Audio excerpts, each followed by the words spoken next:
Most home gardens aren't struggling because they lack mulch. They're struggling because they're buried under it. I see this constantly. Beds smothered in thick layers of wood chips or straw, soil sealed off like it's being preserved instead of grown in. The result isn't healthier soil, it's weak roots, stalled growth, fungus problems, and beds that slowly lose life instead of gaining it. The biggest mulching mistake is treating soil like it needs to be sealed shut. Mulch is supposed to protect soil, not suffocate it. When gardeners lay mulch too thick, too tight, or too uniform, they cut off gas exchange at the surface. Oxygen stops moving freely into the soil. Carbon dioxide can't escape. Microbial activity shifts toward anaerobic organisms, and roots respond by staying shallow or rotting outright. I've pulled back mulch in struggling beds and found soil that looked fine on top but smelled sour underneath. That's not healthy soil resting. That's soil that hasn't breathed in months. Mulch should slow nature down, not stop it completely. The goal of mulch is moderation. You're trying to slow evaporation, buffer temperature swings, and feed soil life gradually. What you're not trying to do is build a lid. When mulch forms a solid mat, especially with fine wood chips or compacted straw, water runs off instead of soaking in and roots stop exploring deeper layers. In raised beds, this mistake shows up fast. A 4-inch solid layer of chips can drop oxygen levels enough to stall tomatoes within weeks during hot weather. In-ground beds mask the problem longer, but the damage still builds. Thickness matters more than material, and most people get it wrong. People argue endlessly about straw versus wood chips versus leaves, but thickness is the real issue. In my beds, 2 inches of loose mulch outperforms 5 inches of compacted mulch every time. The key word is loose. You should be able to see light through it if you look closely. Air needs pathways. For wood chips, especially fresh arborist chips, I never exceed 3 inches, and I fluff them by hand instead of dumping them flat. For straw, I break flakes apart completely and spread them so soil is still visible in patches. Bare soil peeking through isn't failure, it's function. Mulch placement matters as much as depth. Another mistake is mulching right up against stems and crowns. Plants need airflow at their base. When mulch touches stems, moisture stays trapped, pathogens move in, and rot follows. I leave a clear ring 2 to 3 inches wide around every plant stem, even in midsummer. This is especially critical for herbs, peppers, tomatoes, and anything with a woody or semi-woody base. Mulch should protect the soil surface, not hug the plant like insulation. Fresh mulch isn't food yet, and treating it like fertilizer backfires. Fresh carbon-heavy mulch pulls nitrogen as it breaks down. That's not a problem when it's sitting on the surface loosely and decomposing slowly.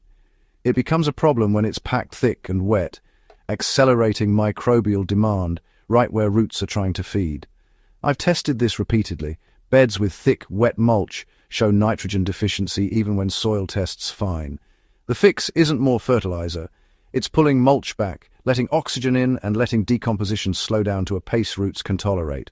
Mulch should change with the season, not stay static all year. One-size-fits-all mulching is, honestly, just lazy gardening. In spring, I mulch lightly so the soil can warm quickly. In peak summer, I increase coverage slightly, but keep it airy. In fall, I often remove mulch entirely and let leaves break down directly on the soil or compost beds in place. Leaving heavy mulch on all winter in wet climates keeps soil cold and stagnant. In dry climates, it can harbor pests. Mulch isn't permanent armor, it's, a seasonal tool.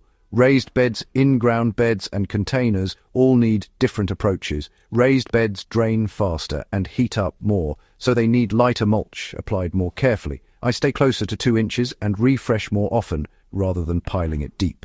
In-ground beds can handle slightly more, but only if the soil underneath is already well structured. Containers and grow bags are where mulching mistakes do the most damage. I use thin layers, often under an inch, or sometimes skip mulch entirely and rely on shade and watering consistency. Containers need oxygen more than insulation.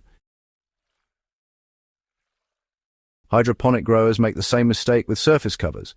Even in hydroponics, the same principle applies. When media surfaces are sealed with plastic, thick cocoa mats, or dense top covers, oxygen exchange drops. Root zones overheat, beneficial microbes decline, and disease pressure increases. I've seen better results by using breathable covers or leaving gaps instead of sealing everything tight. Roots want stability, not isolation. What actually works is thinking of mulch as a breathable blanket, A good mulch layer slows evaporation, softens temperature swings, feeds microbes gradually, and still lets soil breathe. When I run my hand across a mulched bed, it should feel springy, not matted. If water pools on top instead of soaking through, the mulch is too dense. Every time I correct this mistake for someone, their garden rebounds without adding a single input. Growth improves, pests drop, and soil smells alive again. Mulching isn't about more, it's about right. The mistake that ruins most home gardens isn't skipping mulch, it's overdoing it. Mulch should support soil life, not replace it.